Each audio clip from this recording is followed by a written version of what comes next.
we finally get to the destination. It's McDonald's. I'm like, oh, okay. I don't think we've eaten at McDonald's before. I've seen it before. I've seen the commercials. And so she orders a hamburger. She orders a French fry. Sorry. She orders an orange drink for me. And we sit down. And I'm eating. I remember having a smile on my face. And I noticed that she's not eating. And she just wants to make sure that I'm eating. And that's one of the things that I take from my mom, where it's like, I have a responsibility for this little boy. She could have given me up for adoption. She could have like, hey, let your dad take care of you. But she's like, no, I got to figure this out.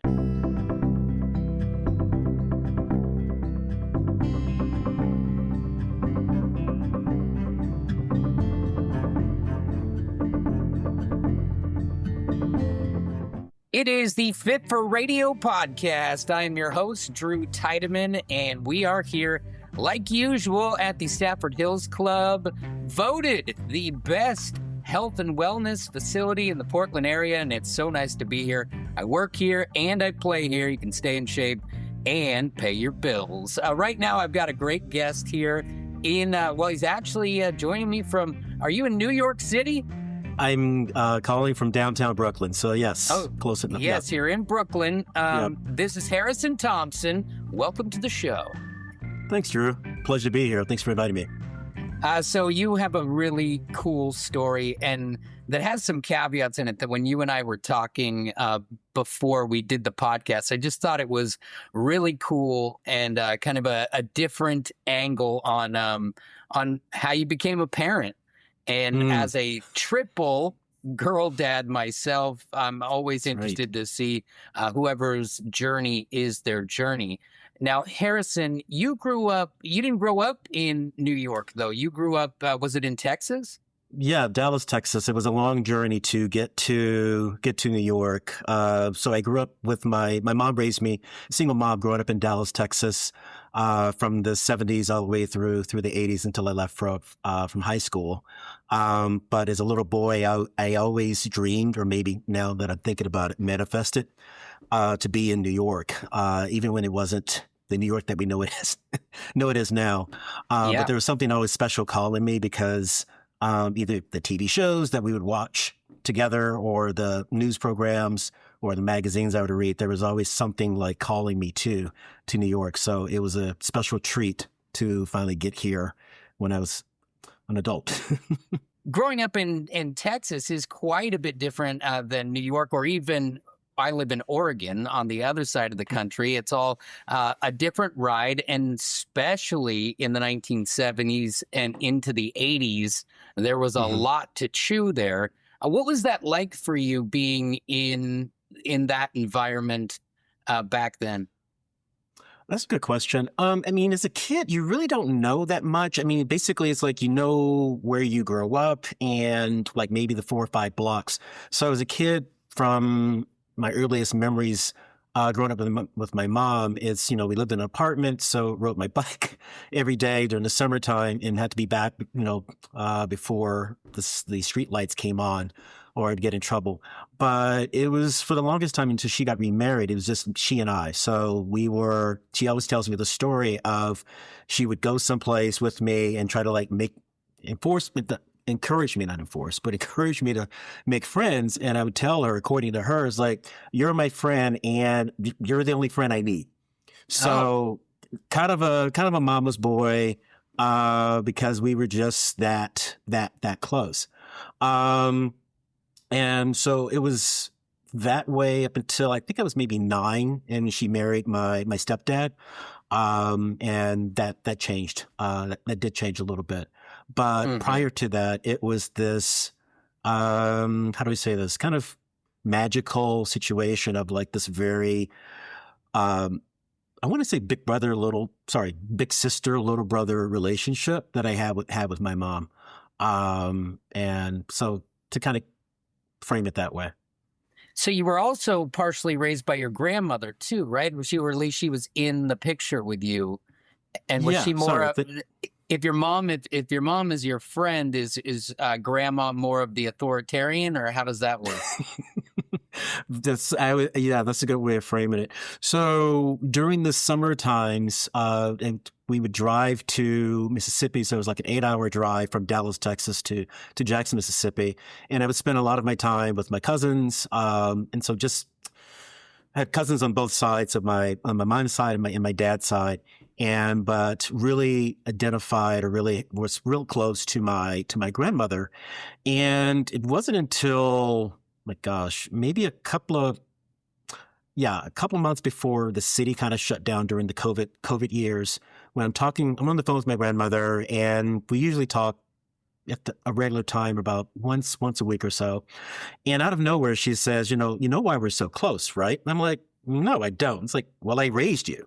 I'm like, what are you talking about? It's like, well, while your mom was in college, from freshman to sophomore, I'm sorry, freshman to senior, I'm the one that took care of you, as well as your Aunt Belinda. And it was like this interesting light bulb that went off on my head, because my grandmother and I are like this. And she's a person that I could call, talk about politics, talk about anything. And she was super, super sharp. And I always wondered, it's like, why am I close to her? And she's a very complex woman, to be honest and to be frank. She grew up in the 30s. She was born in 1933. And there was like no playbook, if you will, for the way I'm raising my daughter. But growing up, I understood that in regards to, she's a loving woman, but she's also a very challenging force as well. And anybody who's from those times, like, we kind of morph as time goes on, and especially parenting styles. And tell me if I'm wrong, but at least from my experience, the generation before me, my parents, they were raised by much harder people than them. And then they've raised me, who is a softer version of them as well. So it kind of, you go from like, physical punishment and those types of things that are so much more intense in the 30s and the 40s and the 50s. Yes. And then it kind of rolls into the 60s and 70s version and on down the line. That's very accurate. Just thinking about the book that I'm writing, and there's a 3-part story of, 3 women helped me to survive, and 1 little girl is helping me to thrive. And the reason I focused on the 3 women is because it's my grandmother, it's my aunt, my mother's baby sister, and also my mom. And they all kind of gave me different gifts throughout life to help me survive. And it wasn't until we adopted this little girl, about 10 years ago, that things really changed for me. And part of that story is, you mentioned earlier about like talking to other dads, especially dads that have little girls. And my grandmother, was very authoritarian and very she didn't have any other playbook other than like physical punishment towards my mom. And so understanding what she was going through, understanding what my mom was going through as well, and then trying hard to, I call it breaking the circuit, and not using that playbook when it comes to my daughter, and thinking, okay, how do I want to show up for my daughter in this situation? This is a learning lesson for me, but it's also a learning lesson for her.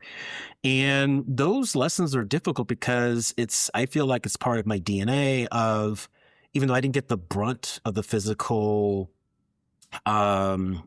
correction with my grandmother, my mom definitely did. She talks about it even till this day. And I asked her about it, and she said, I didn't want to carry that forward with you. I still got spanked, but so it's a different way of how I want to parent my child. And so I'm using those lessons going forward with now that we have a daughter. That was not on the books. Yeah, and I can't wait to get into that, because that story is quite amazing. I think just to finish up on what you just said there with your grandmother, there's a lot more to chew there for her, trying to raise all those children. How many kids did your grandmother have? She had six kids. So her Six story kids. is 6 kids. So 2 girls, 4 boys. My mom was the oldest. My aunt was the youngest. And so between that were four boys. And so the story of my grandmother is very interesting, meaning born in the 30s and had my mother, had my mother when she was in high school. So about 17 years old, and married my grandfather, and basically dropped out of high school in order to get married, raise a family. But she was also determined, a determined woman. And so in the process of raising 6 kids and being married, she made up her mind that the only way that she's going to get her family, get herself out of poverty is I need to go back to school. So she went back to get her GED.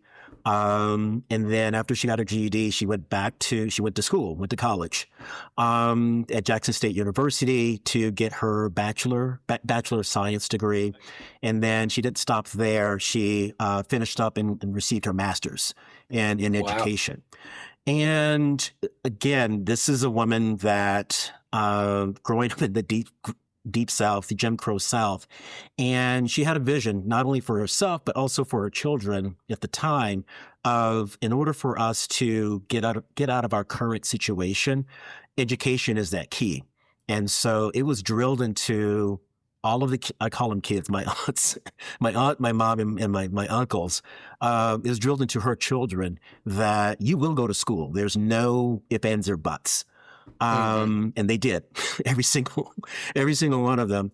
And this is part of my story as well, where I'm the first son, I'm the first grandson. And even though I'm the first grandson, I've always felt like I'm the 7th son or the 7th child of my grandmother and grandfather, because there's a lot of similarities in regards to how we think about life, how we handle our money, how we treat other people. And it's a direct correlation of how well we get along from that. And so those are the parts that I have carried over.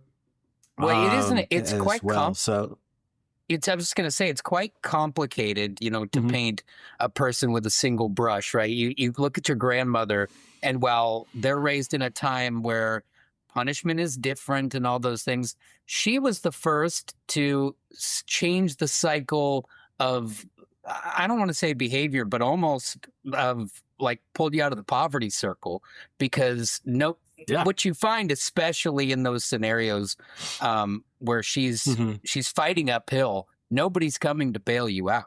Nobody's going to give you a handout. No. And the only way you're going to do it is the way she did it, and that's to grind. And I think that's a type of a theme that should be passed on.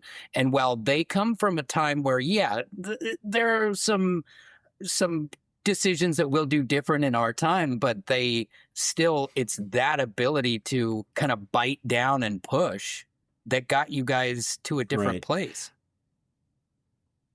I mean, and you hit on something that it's the no one's coming to save you. And that's the mentality, I think, if you would ask not only her, but also my uncles, my mom, and my aunt, it's the same mentality of nobody's coming to save you. And it sounds kind of dark, but at the same time, it's like, I got to do this for myself.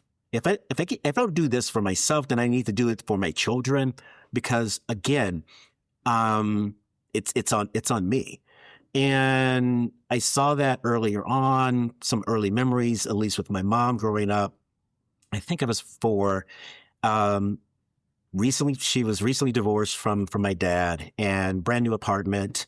I think she had a job, but there was like very little money coming in. It was a one bedroom apartment, just she and I, no furniture. And I just remember one day, she'd come home and she's like, put your coat on, let's go. And I'm like, where are we going? And it's like, don't worry about it. So we're walking. And for a 4-year-old, it's a long walk. Now that I think about it, it was probably maybe a half a mile, but it's cold. I think it's November. It's gray. It's dusty. We finally get to the destination. It's McDonald's. I'm like, oh, okay. Never I don't think we've eaten at McDonald's before. I've seen it before. I've seen the commercials. And so she orders a hamburger. She orders a French fry. Sorry. She orders an orange drink for me. And we sit down. And I'm eating. I remember having a smile on my face. And I noticed that she's not eating. And she just wants to make sure that I'm eating. And that's one of the things that I take from my mom, where it's like, I have a responsibility for this little boy. She could have given me up for adoption. She could have like, hey, let your dad take care of you. But she's like, no, I got to figure this out. And I think she was probably in her fresh out of college. So whatever that is, 22, 20, 23, 24, and Dallas, Texas, alone by herself. And I asked her one time, it's like, why didn't you just go back home? And it's like, no, I didn't want to do that. I needed to figure this out for myself. And that's the strength that I come from. That's the strength that I hope that I can pass on to my daughter. And again, it's complicated, but that's the strength that she learned from her grandmother. It's like, nobody's going to do this except for you. So, well, I think also what you're doing with being a parent now is some of those little themes in there, because while she wanted to make sure you ate, she also, I'm guessing, you're in that apartment, you have no furniture. It's not lost on her that there's a little boy in there who's bumming out a little bit. Like you don't have a bunch of toys and you don't have the other stuff, and you're in a room, without a place to sit. And that's not lost on her. And one thing you can do to make a little child happy is you give them some golden delicious French fries, and it'll pull them up a notch, right? And so she probably needed that, even though she didn't get part of that food. It was food for the soul to watch you for a moment forget about all that stuff, right? And if it's the golden arches, then you just find a way to make that little boy happy. Yeah. The Fit for Radio podcast is brought to you by Motorsport Hillsboro. And I'm telling you every week, but they are going to run out of these epic gas electric mountain bikes. And it's going to happen before you get a chance to get this killer discount. We're talking up to 60% off on these bikes. And if you've ridden anything like it, they will change the way that you mountain bike. You'll go farther, you can go up hills that you never thought you could get up, and really conquer the part of the trail that seemed like it was too far and too hard for you. So what do? Just go into Motorsport Hillsboro and check out the Gas G-Lite Trail 2.0 e-bikes. And these are on another level, lightweight frame, powerful motor, and they will conquer the trail. And it is a limited supply. They bought them all up just to give you that sweet deal. So get there, get it done. Check out their inventory of everything they have to offer at motorsporthillsboro.com. The Fit for Radio podcast also brought to you by Axiom Plumbing, Sewer, and Septic. These guys know everything that has to do with water and waste, and any job, they got you covered. In the Portland and Vancouver area, nothing too big or too small for these guys. And don't forget to say that Drew sent you for 10% off or $500 off a water heater.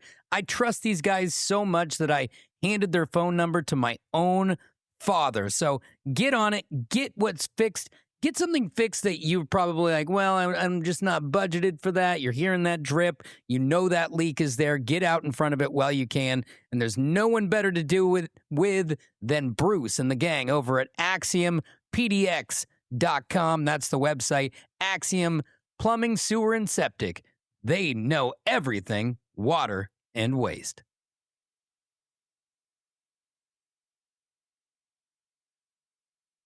No, I totally agree. It's one of those things where as a parent, I'm always thinking, not creating memories for creating memories' sake, but I'm always thinking, what is my daughter's or what is our daughter going to remember when she was young? Because I have like this, I call it superhero freaky memory where I can remember things as early as 2 or 3 years old. And so moments like that. And that's always in the back of my head of how am I showing up for her and who does she see? when she walks into the room, am I smiling? Am I happy to see her? So I just want to make sure that she has a good childhood. And it's much more than just like buying stuff, but it's like really engaging with her and really showing her that she's loved. And I think that's so important. And I really want to get into the family stuff here with this latest phase of your life. But before that, just a little bit of a backstory. So take me from your time as a kid in Texas and how you end up in the military.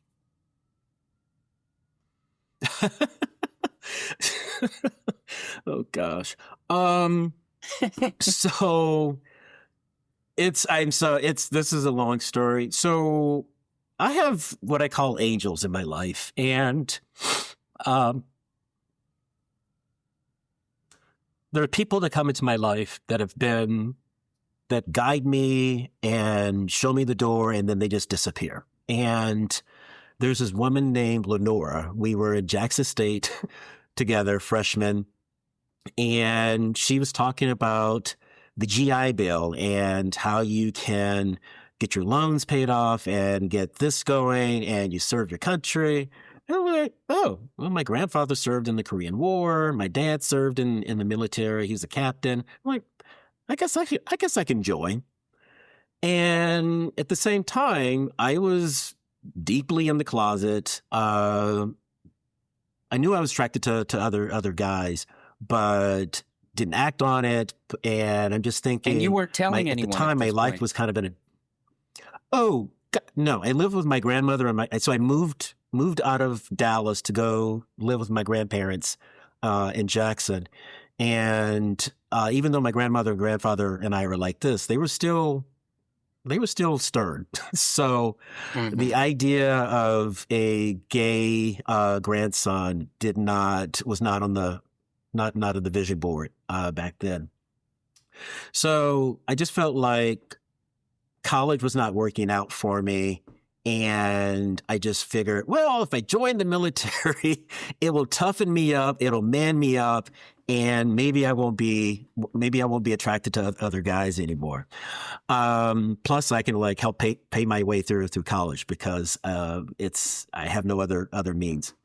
So, without telling anybody, I went to the downtown Army Reserve recruiter's office and signed up.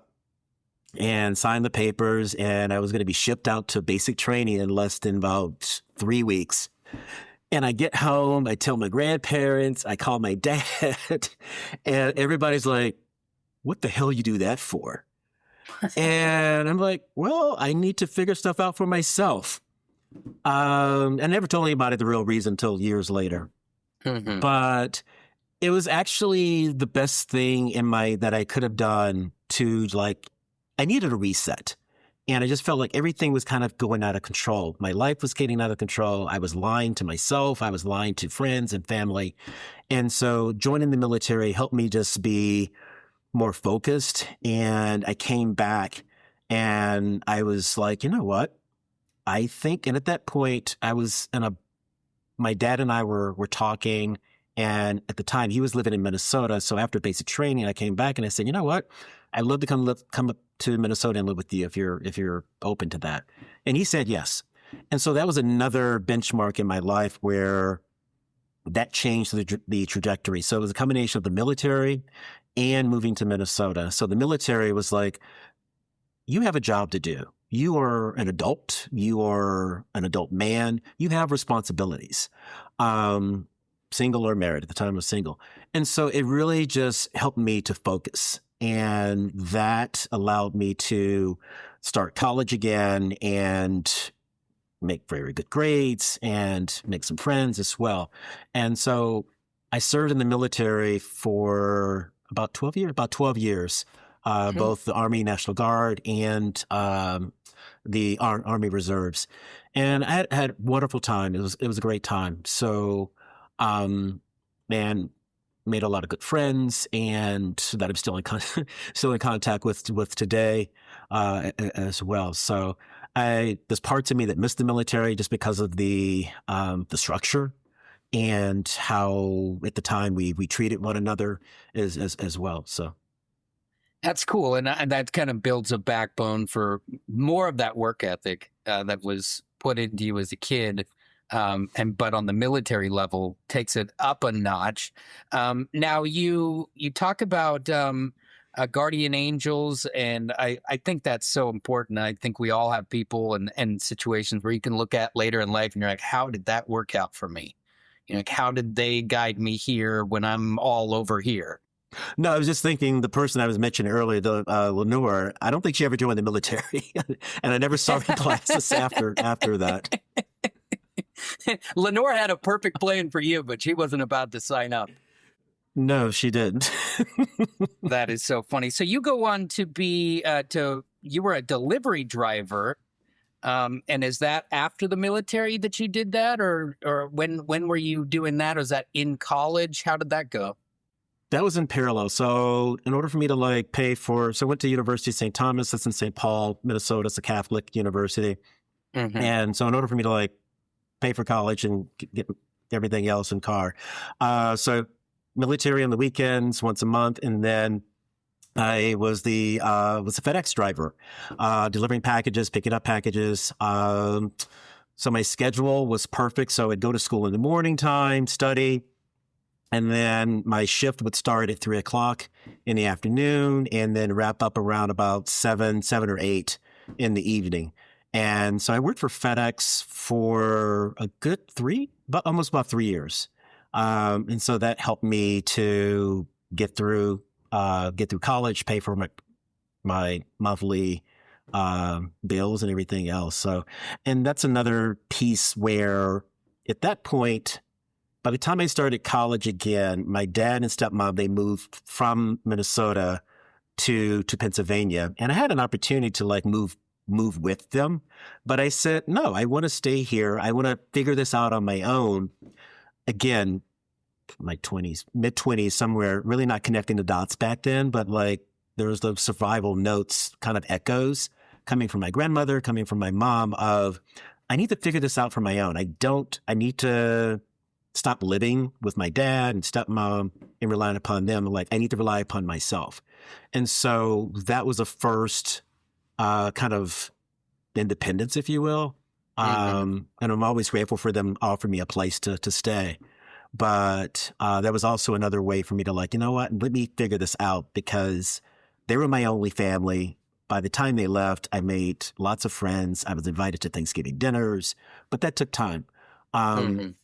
But again, similar to the military, I really enjoy FedEx because everybody liked to see the FedEx driver. It was oh, you got my package, or you're going to pick up my package. So that had a good time there. So almost similar to the military, where there was a focus, there was a strategy, and you knew you could rely upon the people that were kind of standing or working side by side with you. And it kind of keeps you in, when it comes to physical fitness. I have a buddy who was a delivery driver like that years ago, and his number of steps, he was I was doing 14,000 steps a day carrying these packages. And so he could work instead of work out, if that makes sense. It kind of helped him to do that. And now he doesn't work there anymore, and he's got a gut. Yeah. So now he's in a situation where he doesn't. Hey, we all get old like that. Drew. Yeah, exactly. And I'm right there with you. I have to be on a Peloton daily, or I can feel it. It's a lot. So I really want to walk the treadmill and do yoga. Yeah. Oh yeah, there you go. I need to do more yoga. Sometimes I go to tie the shoe. I'm I need to get loosened up here. Now let's talk about how this amazing story about your daughter. Now, when you told me this, I just had a big old smile on my face, because I feel when you talk about guardian angels and these people and things that help to guide you, I feel like you're one of those people. You and your partner. Walk me through it a little bit, kind of like you did before, about how you met the lady at the wedding ahead of all of this stuff that goes down. Yeah. So at the time, my partner, my husband, we were in New York. We just moved to New York, I think in 2008. The following spring, we flew back to Minnesota for his friend's very good friend, his wedding in St. Paul. And we show up, and it's one of those things. It was a beautiful day, Saturday, and you're sitting next to people that you don't know, because I'm the plus one. And sitting next to me is a couple named Amy and Al. And Amy and Al, they grew up in Iowa, but now they live in Minnesota, and they have about 14 kids with a mix of some are foster kids, some are adopted, some are biologically theirs. But it was this very beautiful family mosaic, if you will, that I would learn over the night. And I think we did a little dance. That was pretty much it. And it was like, oh, that was a nice family, a nice couple. And so that was 2009, June of 2009 to be precise. So that was my introduction to Amy. And so Amy and Christopher, my husband now, they were friends. They grew up in the same city. And that was the connection. And that was it. So after we left the wedding, there was no exchange of phone numbers. There was no LinkedIn. There was no Facebook, definitely no Instagram back then, I don't think. And it wasn't until 5 years later, 2015, that I think we just returned from a trip in London, and unbeknownst to me, Amy is texting or Facebook messaging Christopher, asking him, my 17-year-old daughter is pregnant. Would you like to adopt the baby? Whoa. I didn't find out any of this until later that night. So let me just back up. We get back from a trip. We start the next day. I think it was a Tuesday or Wednesday. Christopher and I are just texting the entire day, as couples do. And the reason why we're texting so much is because we're going to go see Shakespeare in the Park. And we're bringing another couple with us, friends of Christopher, that we're going to meet for drinks and dinner. And throughout the entire day, there's no mention of, oh, hey, baby. Oh, hey, friend of mine from Iowa is wants us to adopt a baby. So fast forward, the only thing we do talk about is where do we want to meet these guys for dinner and drinks. We find the location, we get there, we're eating and we're drinking from 5 until 9 because it's Shakespeare in the Park. The show doesn't start till late. The bill comes, and that's when I find out is Topher signing the bill. And it's like, oh yeah, funny story. My friend from Minnesota, she asked us to adopt her daughter's baby. At which point I was like, are you kidding me? And it wasn't about the baby. It was my thought process was, we've been texting each other all day long. You've been sitting next to me for the last 4 hours. And now the bill comes and we're in front of friends. They're good friends, but this is how you drop the information on me. And so we went to the show, and funny thing, again, Guardian Angels, prior to that even happening, there was I call them seeds or little lights. There's little lights or seeds that have been popping up in my life prior to that. And what I mean by that was, I don't know, 3 years prior, I felt there was a void in my life where I'm like, oh, I want to be like a big brother, big sister, be part of that program. Mm-hmm. So I signed up for that, had a little brother. That went well. I'm like, there's something still missing. I don't know what that is. And I never told Topher, I want a baby. Closest thing we talked about of responsibility was we should get a dog. To this day, we never got a dog. And then actually a friend of mine had reached out to me and asked, would you be open to being a surrogate? And I said, yeah, but that didn't work out. And then another kind of light, my grandmother, out of nowhere, she's like, you need to have a child. And I said, Grandma, I'm in New York City. I don't think Topher and I weren't married yet. I'm like, there's no way we're going to have a child together. And I'm like, I'm the oldest of like 5 kids between my mom and my dad. I'm like, I've raised enough kids. I'm good. My life is good. I like traveling, buying clothes. I have a good life. I'm not adding a child to that. Mm-hmm. So that happened. And then the final light or seed was a year, so 2014, we go to California to visit my brother. He has a little boy. He's 8 years old at the time. Fun kid. We go to like putt-putt, go-karts. And I say to my brother, I'm like, if he ever wants to come to New York and spend a week with his uncles, we'll fly him out. That would be a week after I found out that Topher finds out that Amy has told us about the baby. And so fast forward, we find out about the baby. I say no, but then a week later, we're at my mom's memorial service in Mississippi. And I think I surprised Christopher and I started asking questions. What does it mean to be a dad? What does it mean to be a parent? If we decide to do this, why are we doing this? We live in New York. When I grew up with my mom and with my half brothers, I had cousins before I had brothers, and my cousins were my family. She's not going to have anybody. So what does that look like? And it was a very open, very frank discussion about life and family for like 2 hours before the memorial service. Mm-hmm. So that happened. The following week, my nephew comes to town. He spends the week with us. We take this kid everywhere, to the New York Yankee Stadium for a tour. He's a huge baseball fan. We take him to the restaurants, bars, the whole bit throughout the city.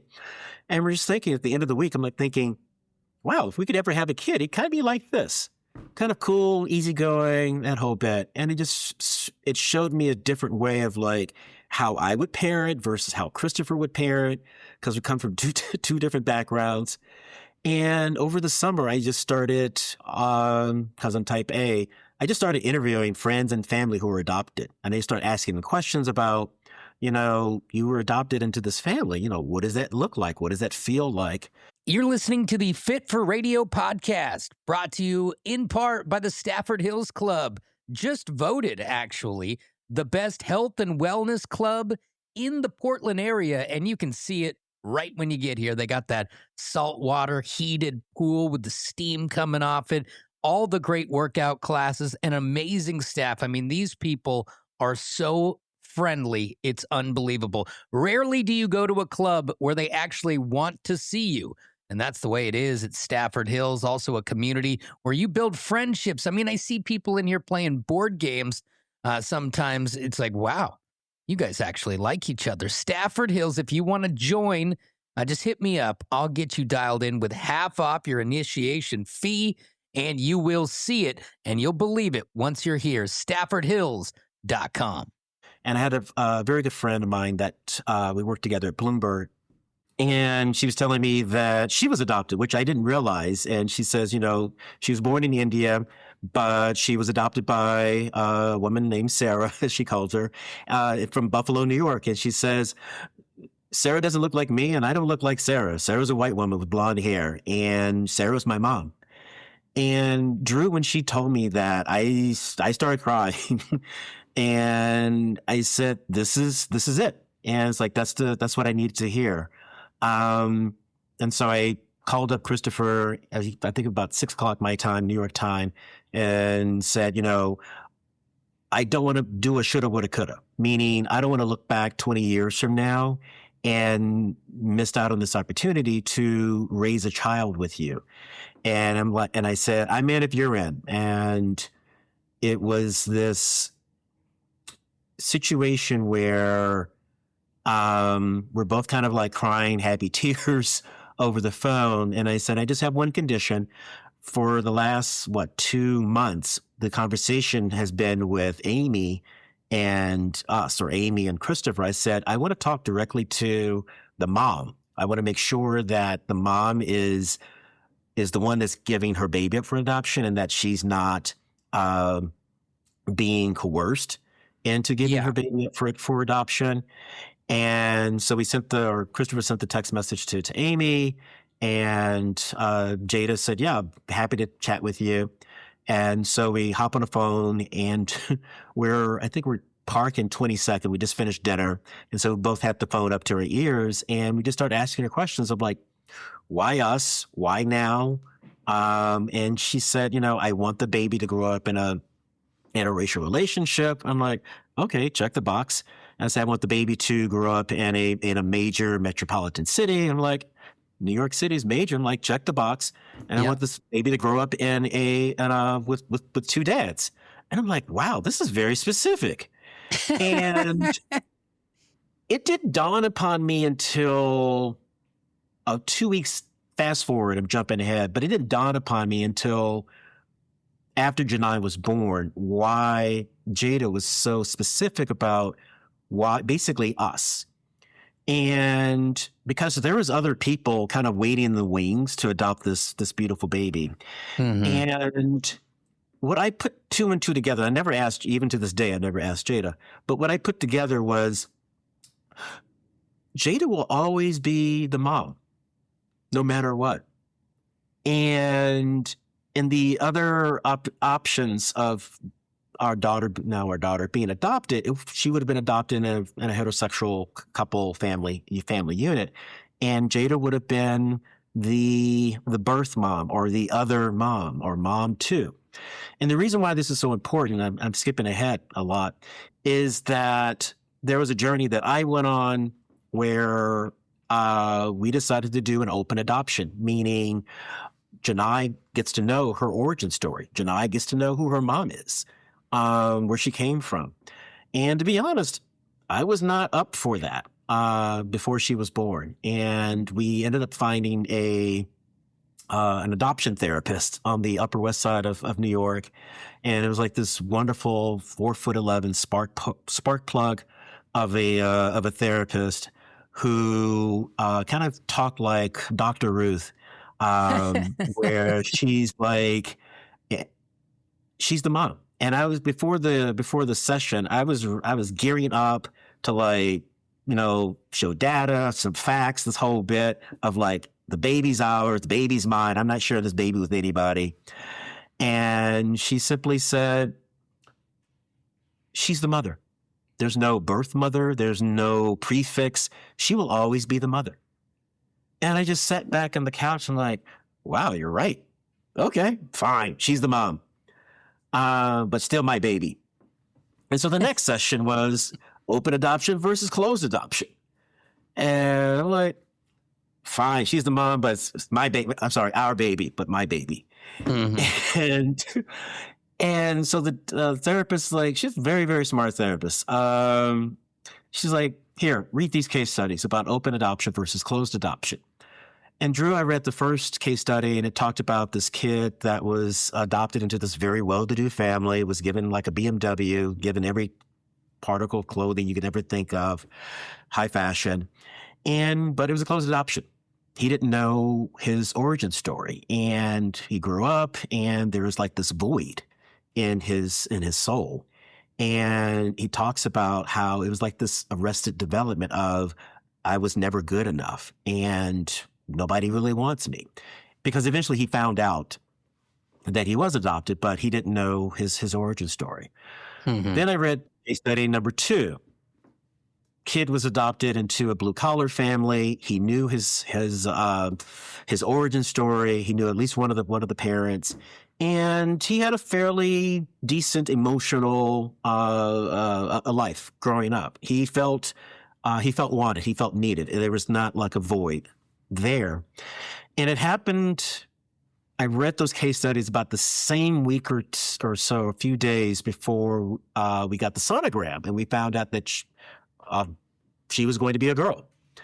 And not to be too specific about gender, but I just figure growing up with my mom and my grandmother and my aunt, the things that they have to deal with as women, and now that I'm going to be a dad of a little girl, my immediate thought was, she's already going to have issues of like society being against her and other things just because she's going to be a woman.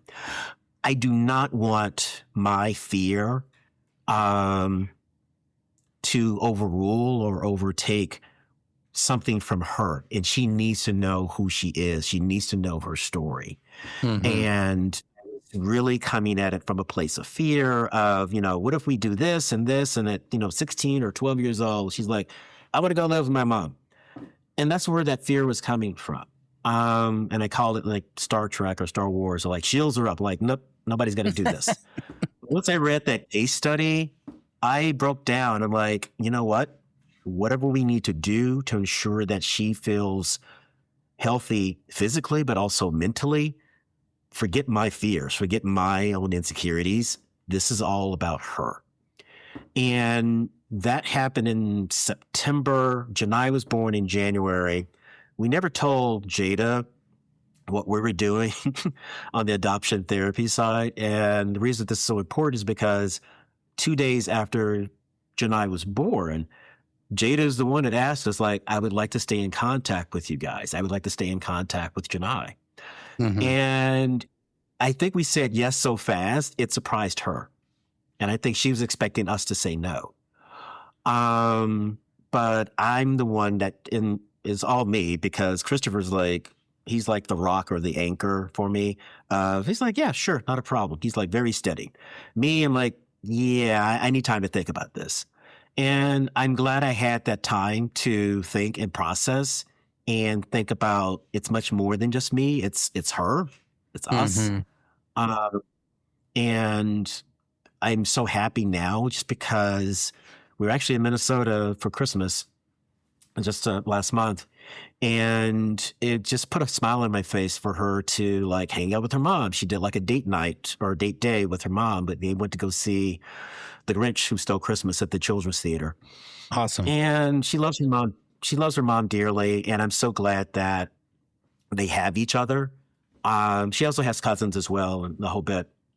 Yeah. That was a journey that I'm glad that's the road I took. Because it is difficult. The Fit for Radio podcast is brought to you by Axiom Plumbing, Sewer, and Septic. All things water and waste. Any job in the Portland or Vancouver area, they're the ones for it. And what I love about it is Bruce, the owner of Axiom, is born and raised in the Portland area, and he is a real person. Owner, operator, no private equity. They're doing it to it. AxiomPDX.com. Of course, tell them Drew sent you for 10% off any service for new customers with the promo code DREW. On top of that, you can give them a call, 971-431-4810, or hit them up on their website, AxiomPDX.com. And don't forget to tell them that Drew sent you. The Fit for Radio podcast is also brought to you by Motorsport Hillsboro, where right now up to 60% off of those gas electric mountain bikes. And as soon as I hopped on it, the pedal assist on there, something I'm just not used to. I've always had the old school bike, and it just allowed me to go a little bit faster, get up those hills a little bit quicker, and without sweating. You know, you get so exhausted and you like almost need to change your clothes at the top of the hill. Well, not with the gas electric mountain bikes. And the inventory is starting to close out. So you want to get down there and get it while you can. Lightweight frame, powerful motor, built for the trails. So if you want to get out there and you want to change your summer, hit them up at motorsporthillsboro.com. Check out their inventory of the electric mountain bikes and everything else where they have the easiest and best financing at Motorsport Hillsboro.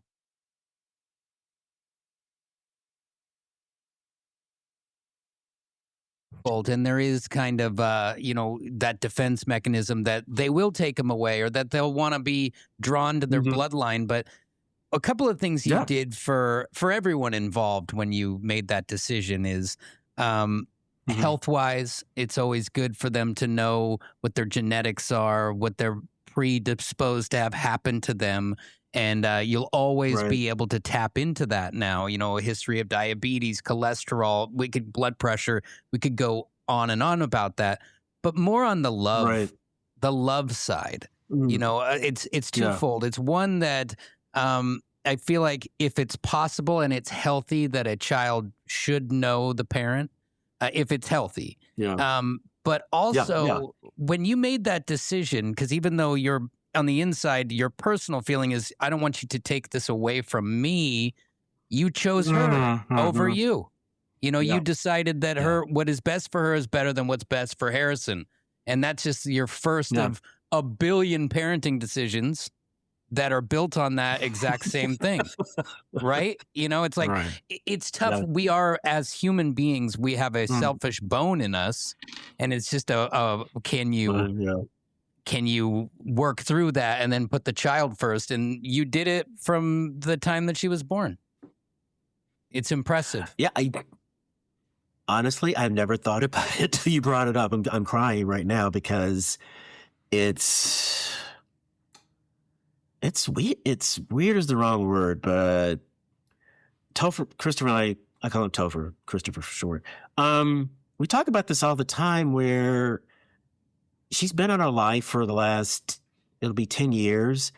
And not once do we ever think, oh, she's adopted. Mm-hmm. It's like, she's our daughter. And again, really not thinking about it, but that protective dad parent was there already.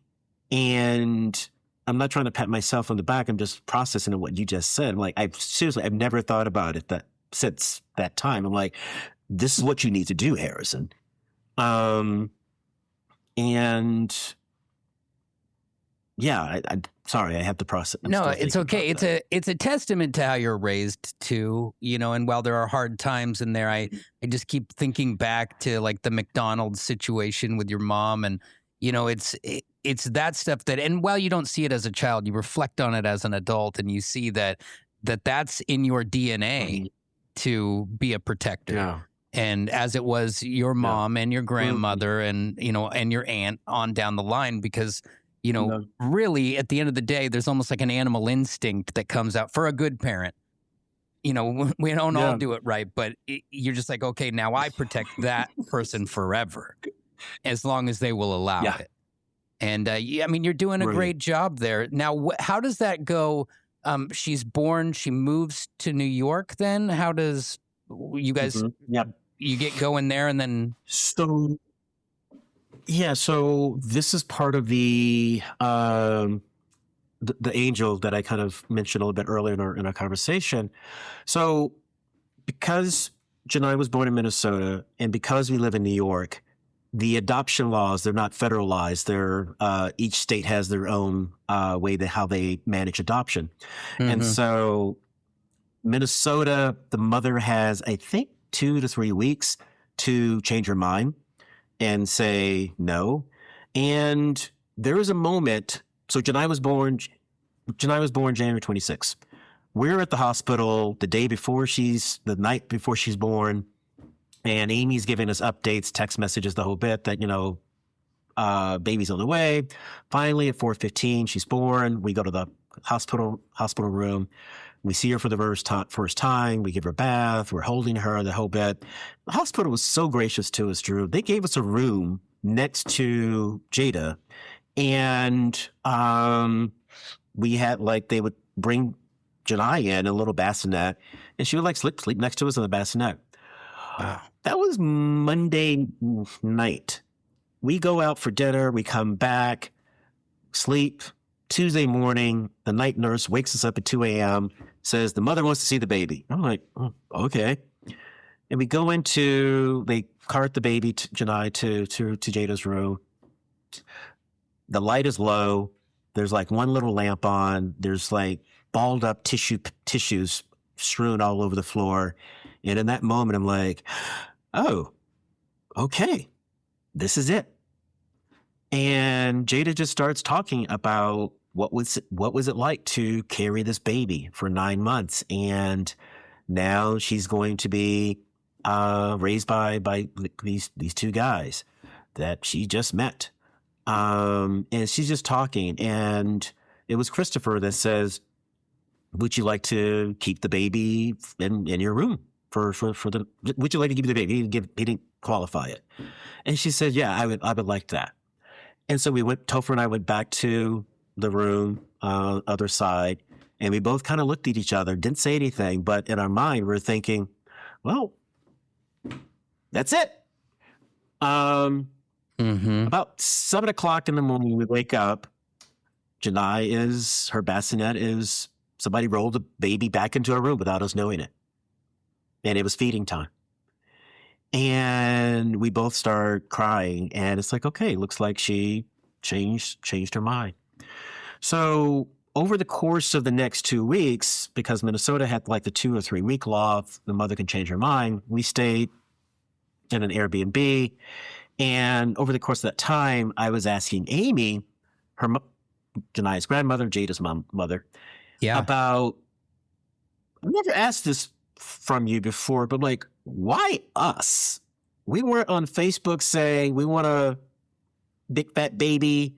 We weren't on the socials saying, baby for hire or whatever. It's like we were living our lives. And she says, I woke up one morning and there was a small voice that said, call Christopher and Harrison. And I grew up in the South. I'm Southern Baptist, and I'm spiritual, I believe. And there's certain things I don't touch, and there's certain things I don't ask. But as soon as someone tells me, it's like, I had the voice, I back away. My defense, my fight mode, it goes away. And I'm like, okay. And because, as I said before, there was other families kind of waiting in the wings that were wanting to adopt a baby, but it was Jada that made the ultimate decision. And she said that she told Jada when she had the voice in her head to reach out to Christopher and Harrison in New York. She approached Jada, told Jada about us. I think she had a picture of us somewhere. And Jada's like, yeah, this is what I want. And that's how Janai came into our lives. That's amazing. And again, it's that small angel meeting Amy in 2009. And then fast forward, we come to her mind in 2015. You guys must be a ton of fun at a wedding. I'm guessing that you guys are just so much fun at a wedding that you cannot forget these guys. I mean, they can talk you up, share some wine, and shake a leg on the dance floor and never be forgotten. That's what we did. Obviously, that's what we did. It was a beautiful wedding. It sounds like it. Well, Harrison, I think that it all happened for a reason.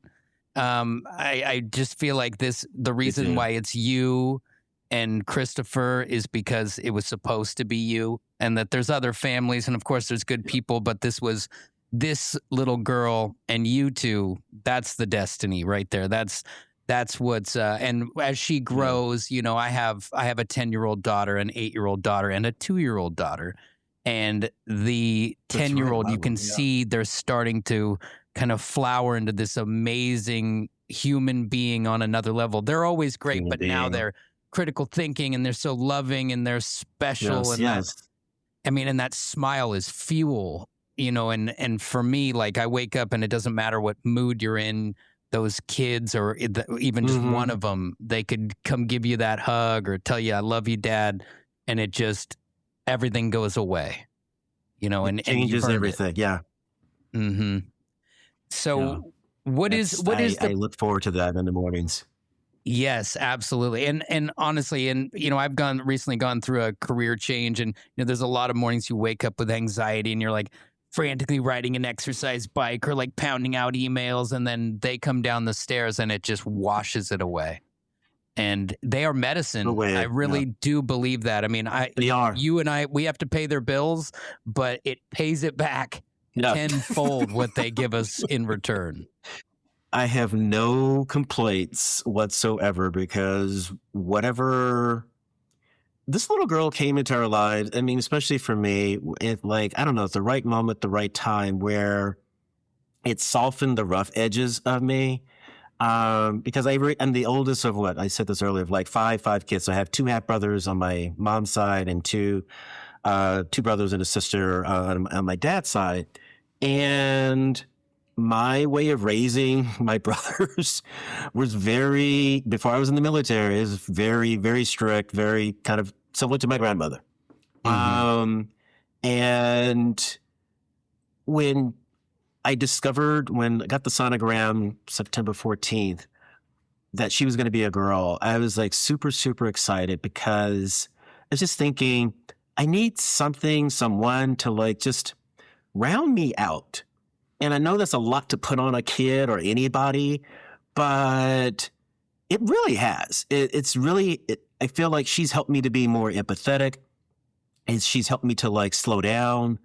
And I said this earlier before about circuit breaking. It's like, oh, this is how your mom would have responded. This is how one of your uncles would have responded. Is this how you want to show up for her? And the answer is always no. And so then the next piece is, well, how do you want to show up? And that never happened because I didn't have the tools. I mean, definitely didn't have the tools as a kid raising my own brothers. And it's shown up in my professional life as well. It's shown up in my personal life with Christopher. And I don't get it right 100% of the time, but at least I'm aware of it, of how do I want to do this differently? I know what I want to say. It may not be the right tone, but how do I want to do this differently so that way both sides win? Both sides walk away feeling good and not being defeated or not being deflated. Because I'm just thinking, that's not my goal. My goal is, especially as a dad, a friend of mine asked me, like, what kind of dad do you think you are? Or like, how would you describe your parenting style? There we go. And I said, it's more like a coach / uncle.